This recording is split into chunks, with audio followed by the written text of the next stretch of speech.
नमस्कार दोस्तों, मेरे चैनल पे मैं आप सबका स्वागत करूं। मैं हूं आशीष और 33 साल से टीचिंग प्रोफेशन में जुड़े हुए हूं।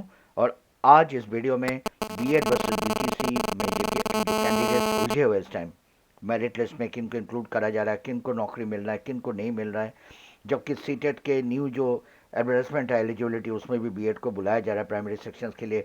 एक तरह से ऑल टुगेदर पूरे इंडिया के अंदर सिनारियो एक बिल्कुल किसी को कुछ नहीं पता लग रहा है, मिक्स अप सिचुएशन है।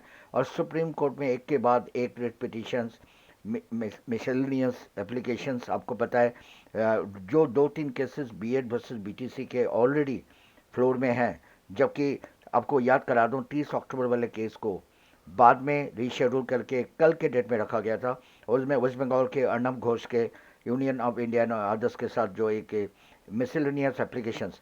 और मैं आज आपको क्लियर कर देता हूँ, डायरी नंबर 36321 जो बेसिकली देवेश शर्मा के साथ थे।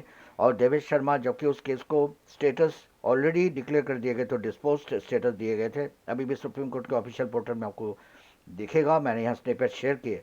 इवन दीपंकर गौरव के बिहार वाले केस को भी, जो आपको याद होगा, जस्टिस बोपन्ना ने अनिरुद्ध वासु के बेंच पे ट्रांसफ़र कर दिए थे।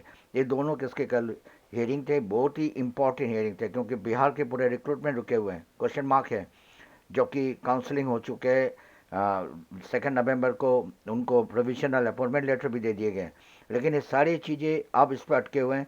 लेकिन एक बहुत ही इंटरेस्टिंग मोड़ कल के जो सिचुएशन में दिखने को मिला, एक तो मैं पहले बता दूं कि रूमर फैल गया था कि बीएड के वकील वहाँ नहीं पहुँचे।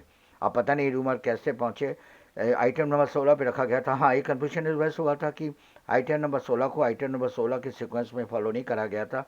उसकी वजह नहीं मालूम, लंच के बाद इसे टेकअप करा गया था।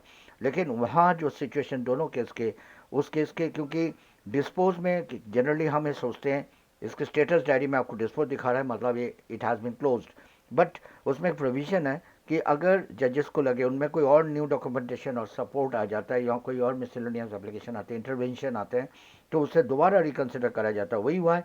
अर्नब घोष ने यही चीज़ उसमें पूछा था, क्योंकि अनिरुद्ध वासु ने 11 अगस्त के वर्डिक्ट दिए थे, जिसमें ही बोला गया था कि बीएड प्राइमरी में शामिल नहीं होंगे। लेकिन डिप्लोमा ऑफ एलिमेंट्री एजुकेशन के अभी भी खतरा नहीं टाला, क्योंकि अब जो कल के जो रिएक्शन थे अनिरुद्ध वासु के, वो बिल्कुल डिफरेंट थे। जबकि जो डिप्लोमा ऑफ एलिमेंट्री एजुकेशन के बिहाफ पे जो वकील थे, उन्होंने बहुत कोशिश कर रहे थे इस केस को ना सुना जाए। उन्होंने कहा कि सर कोई मतलब ही नहीं है, जब एक बार वर्डिक्ट आपने दे दिए। बट अनिरुद्ध वासु ने कल उनका रिएक्शन कुछ, जब उनसे ये बोला गया कि 2018 एनसीटी के उस नोटिफिकेशन और 2023 के 11 अगस्त के बीच में जो जिन बच्चों ने उस गाइडलाइन के बेस पे बीएड करें और इतने पैसा खर्च के इतना समय बिताया और अपने करियर के पॉइंट ऑफ व्यू से एक क्वेश्चन मार्क लग गया, तो एक रिपिटेशन और आए हुए बिहार से, आपको पता है, ये भी बता दूं।